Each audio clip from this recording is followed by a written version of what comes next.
Hello and welcome to Around the Clock. I'm your host, Yolanda Greaves. Today kicks off our 6th season of Around the Clock. We hope you've been enjoying the show. Today we will be speaking with Jim Adams, the superintendent of the Ashland Public Schools, talking about first day of school, new administrators, new teachers, and plans that are in place for the new school year. We will also be sharing our Around the Town tour and even going out of town to visit the Boston Ballet as they open their new season. Of course, we'll have our Selectmen's update for the meeting that happened on Wednesday, September 5th. So stay with us as I bring you Around the Clock. It's time for the Selectmen's update here at Around the Clock. This was for the meeting that happened on Wednesday, September 5th at Town Hall. The Board of Selectmen started with an executive session at 6:15, and then we went into our open meeting at 7 o'clock. We had an update from the Upper Charles Trail Committee. They've been working on trying to create and design a trail that would go through Ashland from Hopkinton all the way through to the other side in Sherborne and would then connect to the rest of the Upper Charles Trail, hoping to create a full loop of about 5 communities, almost 25 to 30 miles. The board did approve the conceptual trail as was presented originally back in December from Alta Design and the Trails Committee. Moving forward, we're going to look at some of the easier pieces that we could possibly complete and looking for funding. So be on the lookout for the Upper Charles Trail Committee to be creating a Friends of the Trail, and if you are at all interested, you can donate and maybe help out with some of the work. From there, we received a stormwater update from our stormwater committee.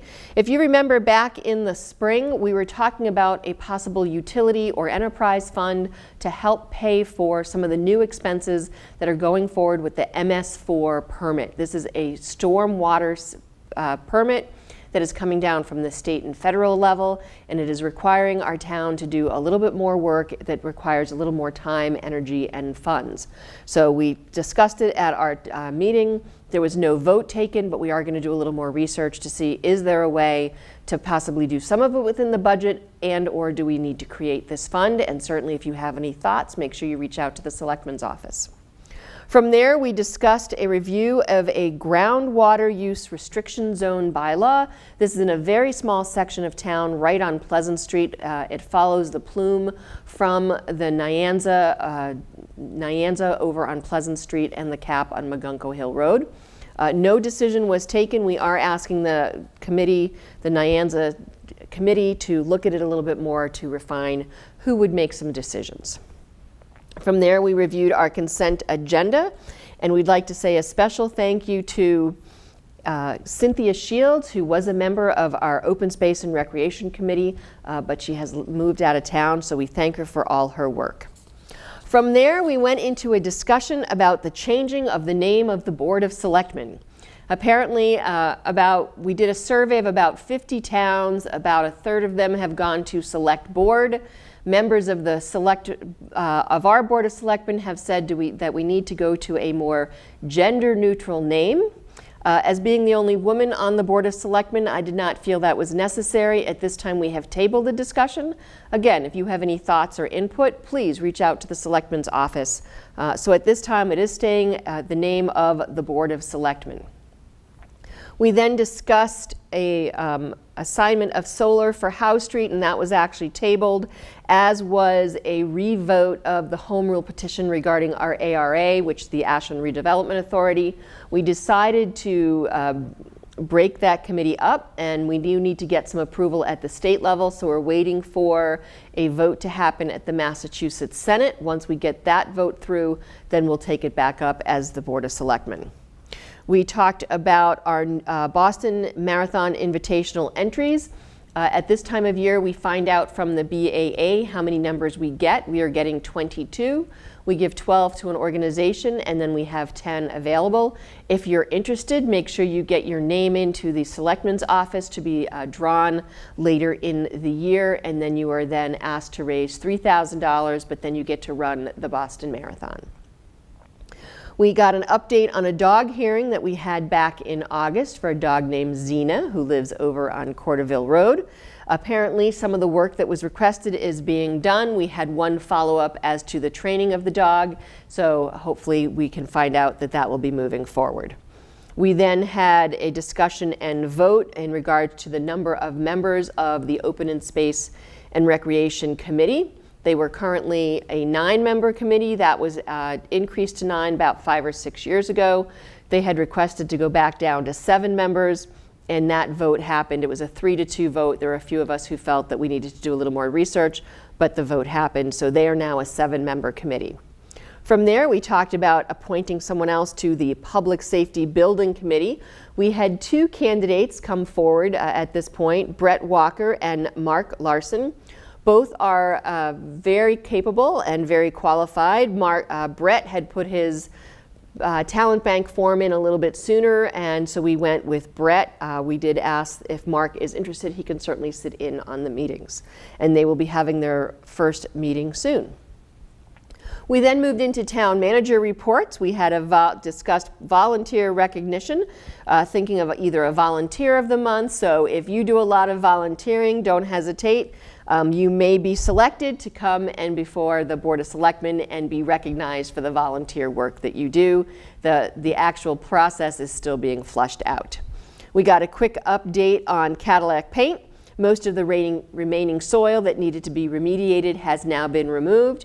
And of course, final discussions as to what will be happening at there. Probably some kind of small play structure and a walking park. We then got an update on the Cirrus apartment projects. Most of their work is done. They're looking at getting their final occupancy permits. Hard to believe that it's already been that far. And there is a punch list of a few things they have to do, but that will be happening soon. We had a great recap on our public safety open house, and there'll be a second one on September 22nd. So on Dragonfly Festival Day, you can go and see the open houses.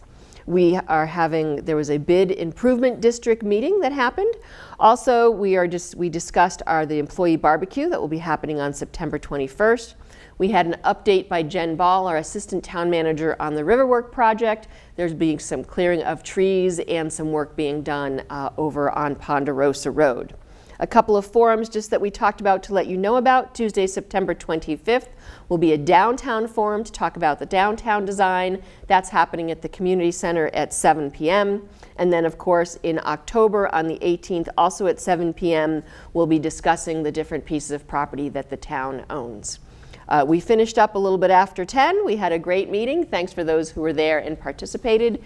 If you ever have a question about a selectmen's meeting, don't hesitate to reach out to either myself or any of the other selectmen and or through the town manager's office. And that wraps up this selectmen's update.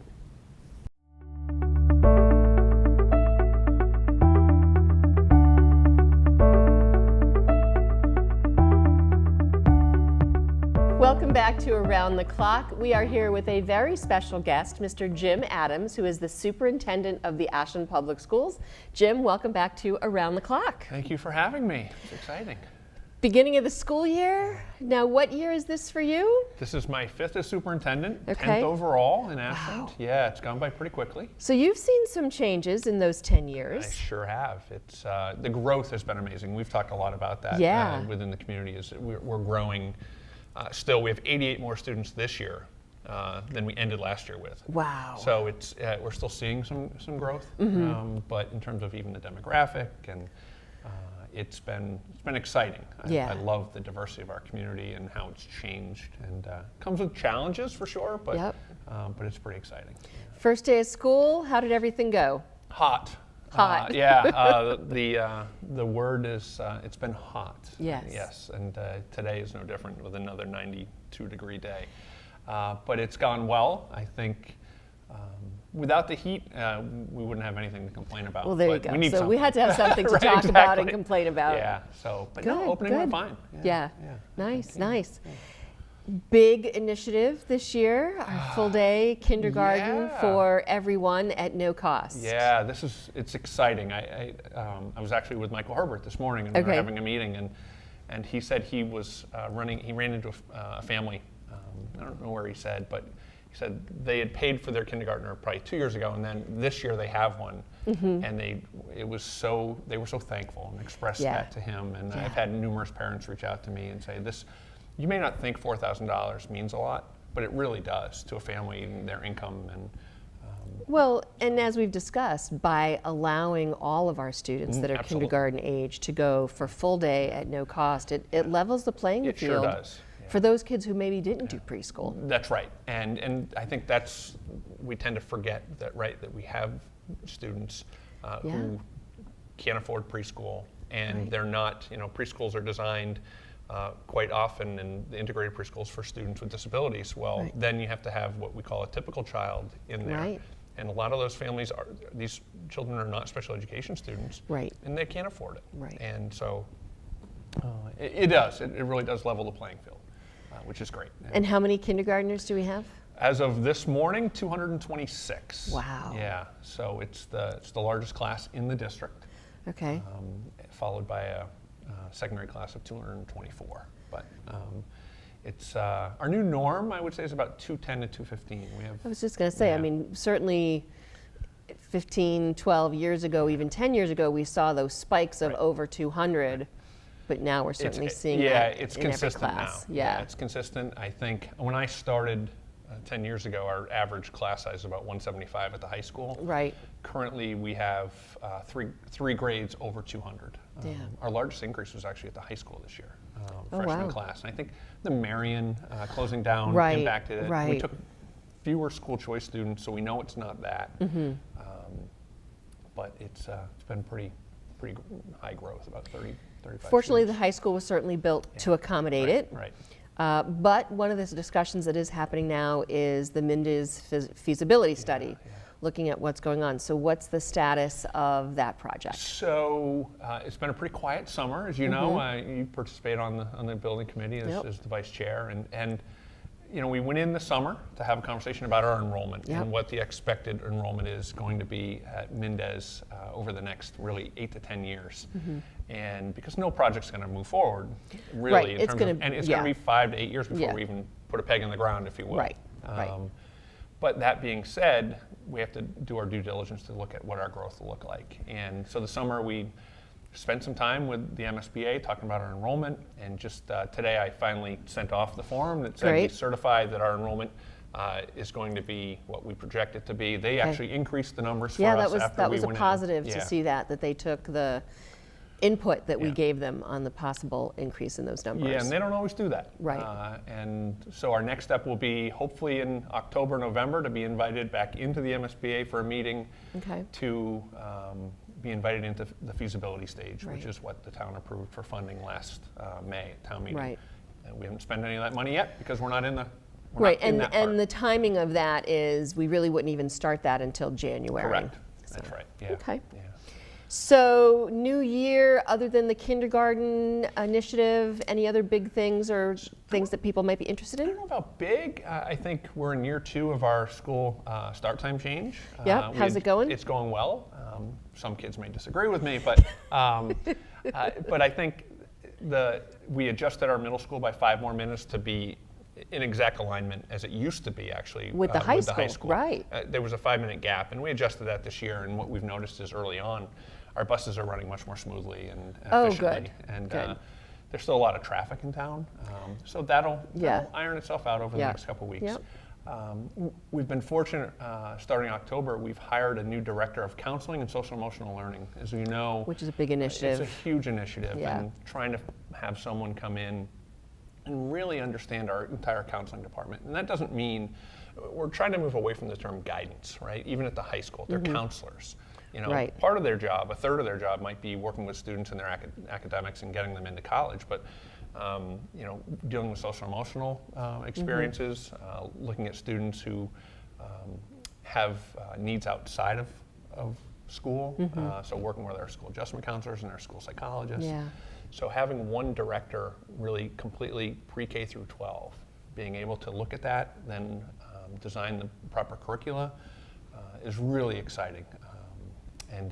But because it was late in the year, we decided to, we hired the right person. She can't start until October 1st because She's currently a school psychologist Someplace over in a school adjustment counselor over in Milford. Yeah. And I've worked with Dr. McIntyre over at Milford. Right, To say, can I get her at least by October? And Yeah. he's like, yeah, of course you can. Good. So, And I think for a lot of people, those kind of services being offered in our schools, they're not familiar with that, or they don't quite understand it. But we are seeing such a change in what our schools have to do besides just teaching kids. yeah, and I think what's exciting is her ability to then work with our town side and to find the resources that are available for our families and students, working with the social worker in the town and doing all of those things, but having one point person at the schools to be that liaison with the town as well. And I would also think, because you have that one person, that then the transition, because our kids do go through four different schools, 5 different schools potentially, to have someone who might be able to help bridge that gap as they go from school to school. My long range, it is exciting. My long range goal is that every child that we have in our district will have a plan, if you will, a success plan, a learning plan that says, okay, I know your child. We've contacted the families throughout their career here. And by the time they get to the high school, there's a pathway designed for that child. It's a lot of work, but we'll get there. Good, good. Well, it sounds like some exciting things. We'll hope for some cooler weather as we move into later in September. And great. Well, thanks for the update. Thanks for having me on. Thanks for coming on, and we'll probably reach out again in the middle of the year and see how things are going. Would love to. Thanks so much. Thanks for coming on Around the Clock. Thanks for watching this segment of Around the Clock.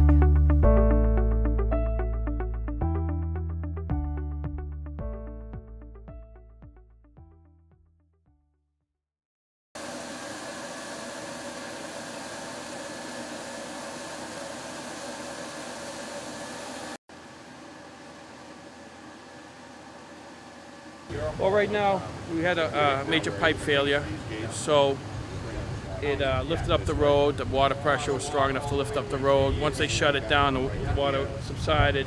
It created a sinkhole where possibly there's a void now. So once the crew gets this completely shut down, safe, they'll start their exploratory, dig it, and then get repairs going.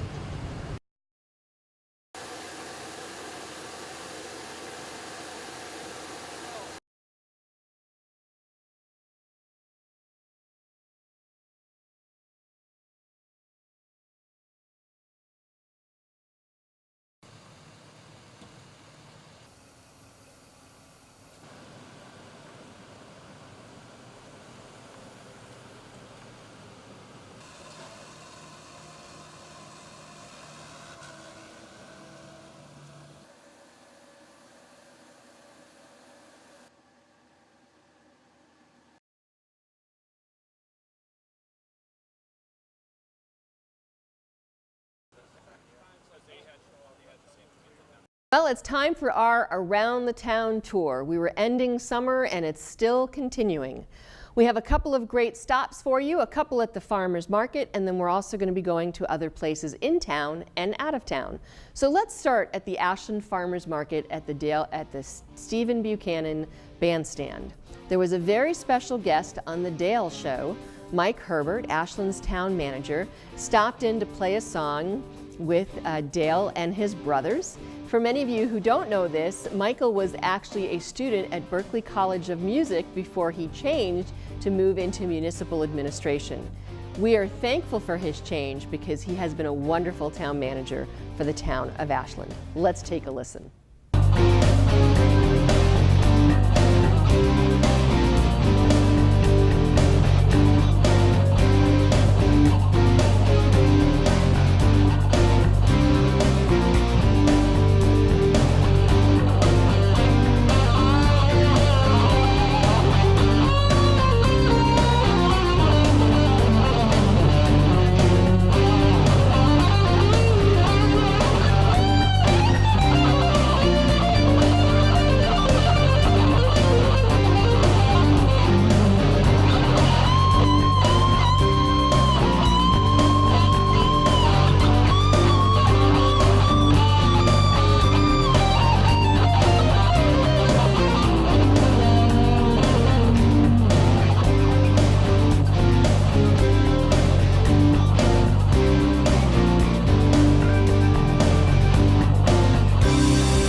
his music skills are up there, and they certainly are on par with his ability and job as our town manager.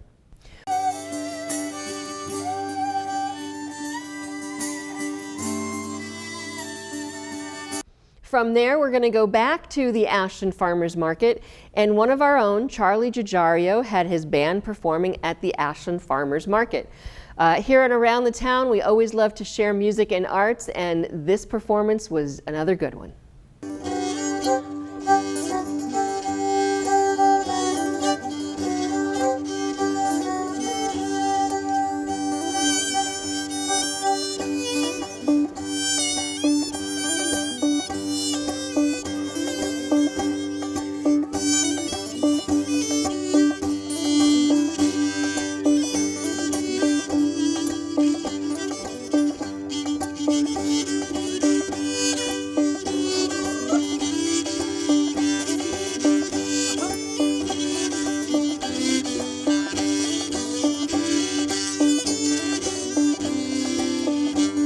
It's hard to believe that the farmers market is wrapping up. You actually still have about 3 or 4 more dates that you can go down, hear some great music, and support the vendors that are coming to our farmers market. We're going to now head to the schools. It was the first day of school on Wednesday, the 29th of August. It felt like it was still summer, but kids were actually ready to go.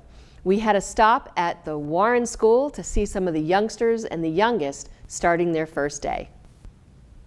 Hi, I'm Michelle, and we're here at Warren School for the first day of school. Hope everyone is as excited as I am and ready for the new school year.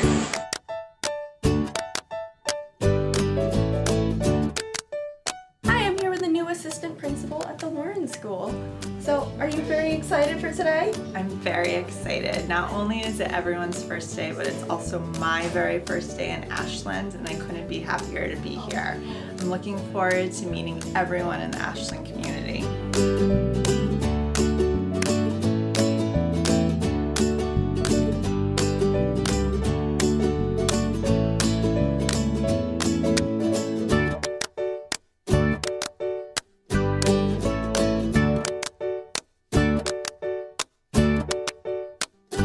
So how excited are you guys for the first day of school? How excited are you, bud? Good. I'm very excited, right? You're very excited, aren't you? Yeah. What's gonna be your favorite part? What are you most excited for? Math. Nice. It's a rarity, right? Yeah, it is. Yeah. It's great.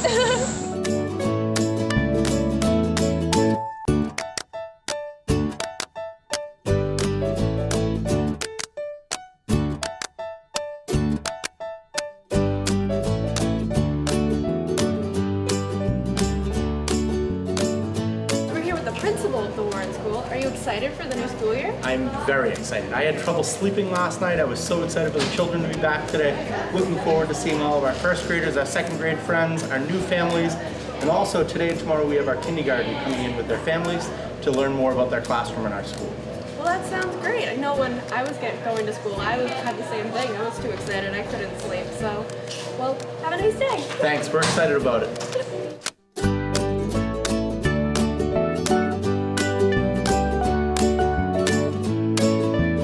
From the first day of school, we had all of Labor Day, and then we came back strong and we went to see the premiere of Nearly News over at the VFW. Congratulations to Joe White and his cast and crew for a great turnout. There was a lot of people there enjoying the movie, and we wish them the best of luck as they submit it to different festivals.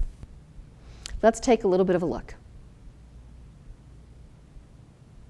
Altquist and former South Boston resident has bought local TV station WTNA. I need to do something to get these ratings out of the grave. And I'm searching for anything that'll make our show more watchable. My gosh, the interns started tonight. Interns? That's all we need. Well, the new station owner has been firing everybody. He fired half the production team, several field reporters, and maybe even an anchor. He buys stations like we buy music on iTunes. I just stream on Pandora. We have our sports anchor, who's off on the golf course more than he reports any scores. And then there's our weatherman, who falls asleep in mid-sentence. Well, And you kept Marcy. our supposed lead field reporter who has slept with everybody in the business to get to where she is. Well, except you.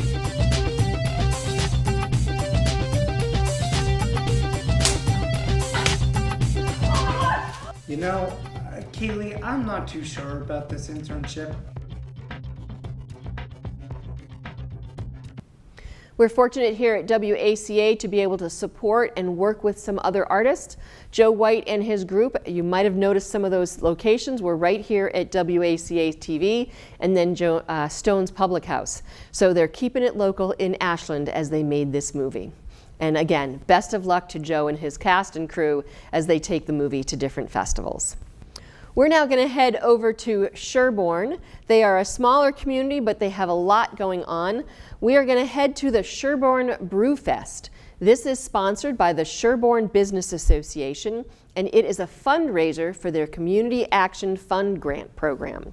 So for $35, you're able to go in, try some different beers, have some great food, and of course get to know some of your neighbors in Sherborne.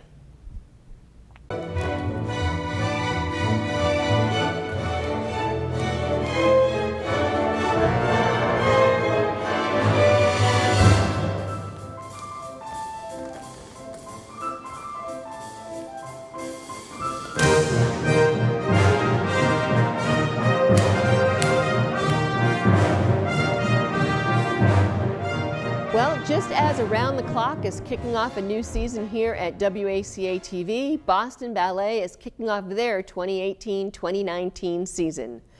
Fortunately, Allison and Michelle Rose were able to go and see the dress rehearsal, and they're going to tell us all about it. Hi, I'm Michelle, and we're here at the Boston Ballet to celebrate renowned choreographer Jerome Robbins' 100th birthday. The Boston Ballet opens its season with Genius at Play.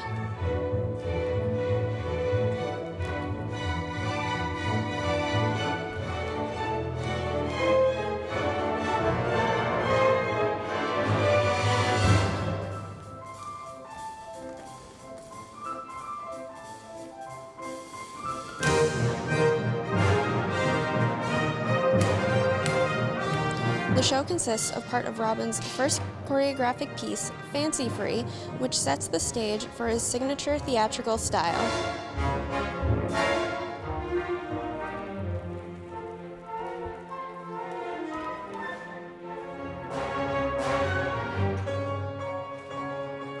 The second excerpt is Interplay, that is playful and witty to showcase a colorful palette.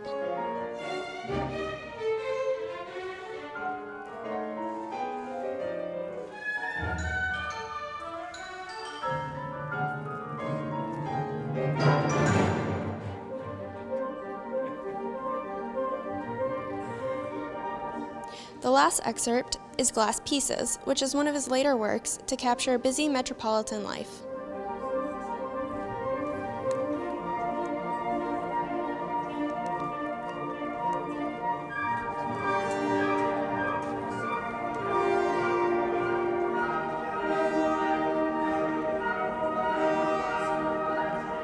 You can catch Genius at Play at the Boston Opera House starting September 6th to the 16th. Thanks, Michelle and Allison, for sharing that. It looks like it's going to be a great performance. Hopefully you can get out and see it. Boston Ballet is always trying to be innovative and bring in new programs, and this looks like it would be a real good one to go see.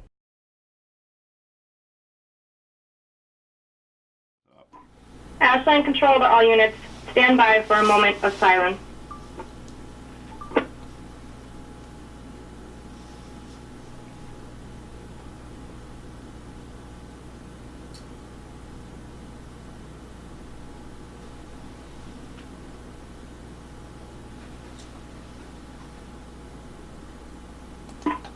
Thank you.